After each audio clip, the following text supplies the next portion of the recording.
साथियों, किसी भी क्षेत्र के तेज विकास के लिए तेज कनेक्टिविटी बहुत जरूरी है।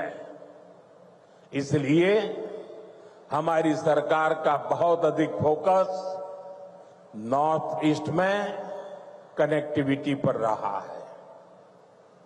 रोड, रेल, एयर जैसी physical connectivity, 5G, internet, broadband जैसी डिजिटल कनेक्टिविटी, इससे आप लोगों को सुविधा मिली, जीवन आसान हुआ, बिजनेस करना आसान हुआ। इस कनेक्टिविटी से आप लोगों के लिए घूमना फिरना आसान हुआ, टूरिज्म का विस्तार हुआ और इसने यहां के हमारे नौजवानों के लिए नौकरी के, रोजगार के नए अवसर भी बनाए। साथियों, कनेक्टिविटी के इस महाअभियान का असम को भी बहुत लाभ मिला है।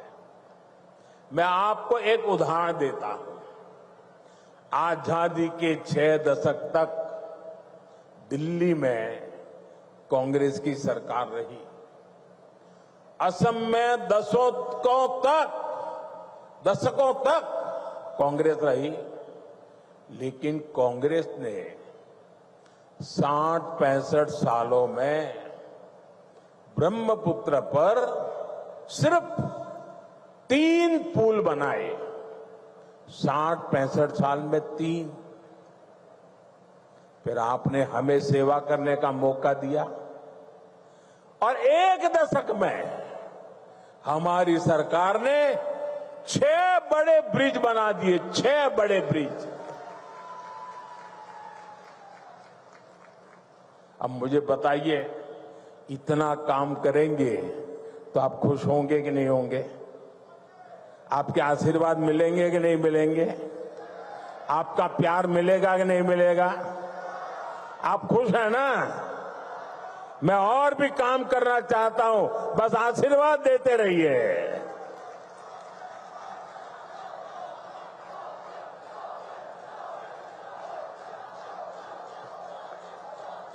आज भी कुरवा नारंगी ब्रिज का शिलान्यास हुआ है।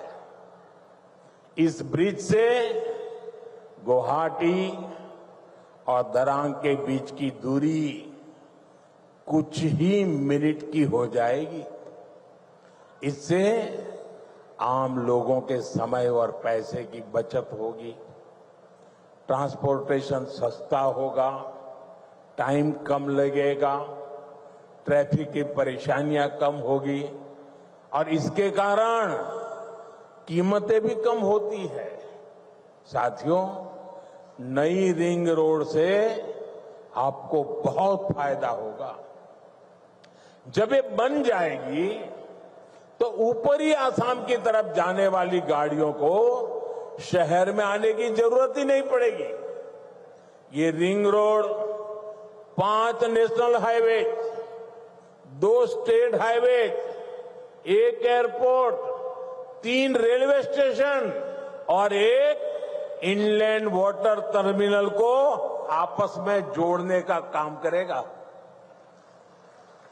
यानी असम में पहली बार सीमलेस मल्टी मॉडल कनेक्टिविटी का पूरा नेटवर्क होने का ये है डबल इंजन की बीजेपी सरकार का विकास का मॉडल। साथियों, हम आज की नहीं बल्कि अगले 25-50 साल की जरूरतों के मुताबिक देश को तैयार कर रहे हैं,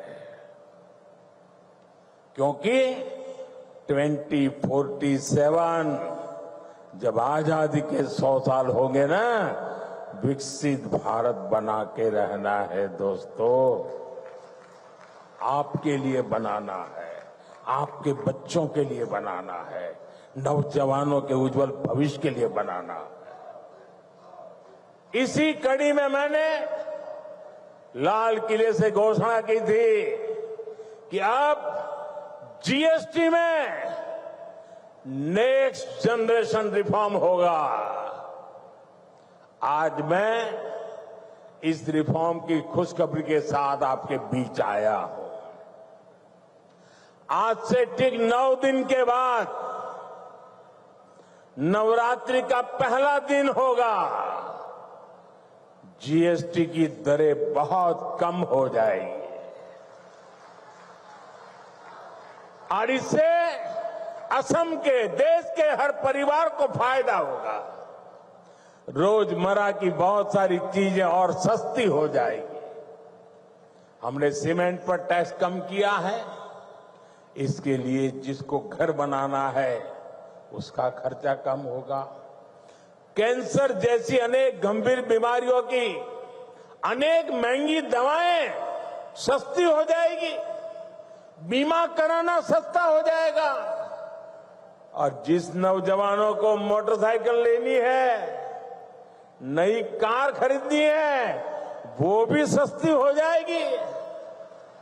आजकल आप देखते होंगे मोटर कंपनियों में ऐसी होड़ मची है, एडवर्टाइजमेंट दे रहे हैं 60,000 कम, 80,000 कम, 1 लाख रुपया कम, लगातार इससे जुड़े विज्ञापन दे रहे हैं। यानी माताएं बहनें हो, नौजवान हो, किसान हो, दुकानदार हो, सबका फायदा होने वाला है। ये फैसला आपके त्योहारों की चमक और बढ़ाने वाला है। साथियों, इन त्योहारों में आपको मेरी एक बात भी ध्यान रखनी है। मैं अपनी बात बताऊं? मैं मेरी बात बताऊं? आप कहो तो बताऊं? सबके सब हाथ ऊपर करके बताइए, बताऊं? मेरी बात मानोगे? बैठो बेटा, बैठो। थैंक यू बेटा, थैंक यू। उसको तकलीफ मत दीजिए, उसको शारीरिक तकलीफ है। प्लीज उसको परेशान मत कीजिए, ले लेंगे। जरा कैमरामैन वो चिट्ठी ले लो, उनसे चिट्ठी ले लो। कोई नौजवान, बैठो बेटा, आप परेशान मत होना, उसको परेशान मत कीजिए। अरे भाई, उसको तकलीफ हो रही है भाई। मेरा प्रणाम भैया, उसको परेशान मत कीजिए प्लीज। उसको, मुझे अच्छा नहीं लगता है भैया, प्लीज। आप यहां तक आए, शरीर को इतना कष्ट देकर के आए, मैं आपका आभारी हूं। साथियों, जरा फिर से हाथ करके बताइए, मैं जो कहूंगा मेरी बात मानोगे? ऐसा नहीं, सबका हाथ ऊपर होना चाहिए, उधर भी उधर भी। मेरी बात मानोगे? पक्का मानोगे? इतना कर लीजिए, देश आगे बढ़ जाएगा। तो मेरे लिए नहीं, मैं आपसे देश के लिए मांग रहा हूं। मैं आपसे आपके बच्चों के उज्जवल भविष्य के लिए मांग रहा हूं।